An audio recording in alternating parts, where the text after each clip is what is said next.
ကိုက်ခုတ်တေကြမွေဖားကင်းတန်းစုံဖန်နတ်တိုက်ကို၌ပြုသူခွင့်မှုရှိရာ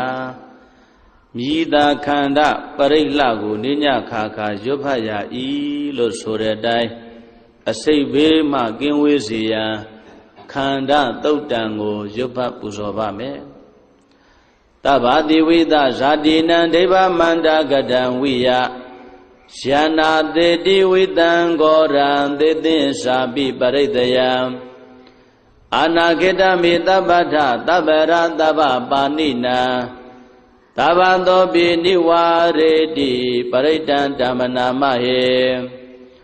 ဝိရုပခေယိမေမေတ္တံမေတ္တံဧရပထေယိမေသဗျံဗုဒ္ဓေယိမေမေတ္တံမေတ္တံကာနာဂေါတမကေယိသာအဘာတကေယိမေမေတ္တံမေတ္တံဒွိပါတကေယိမေသတုပတေဟိမေမေတ္တံမေတ္တံဘဟုပတေဟိမေမာမံအပါဒကောဟိန္တိမာမံဟိန္တိဒွိပါဒကောမာမံသတုပရောဟိန္တိမာမံဟိန္တိဘဟုပရောသဗ္ဗေတတ္တသဗ္ဗေပါဏသဗ္ဗေဗုဒ္ဓသကေဝလံသဗ္ဗေပတ္တရာနိပတ္တံတုမာကေစီပါပမာဂမ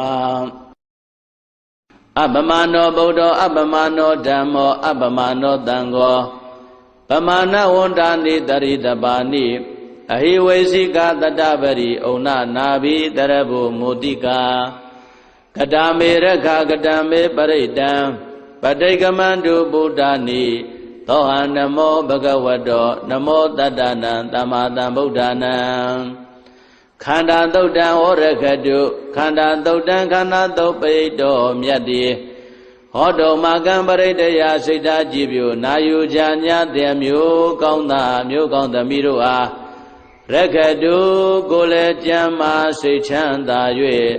အစိတ်ဘေးဝေးကွာလွတ်ချမ်းသာကောင်းစွာမသွေစောင့်ရှောက်တော်မူပါစေတည်း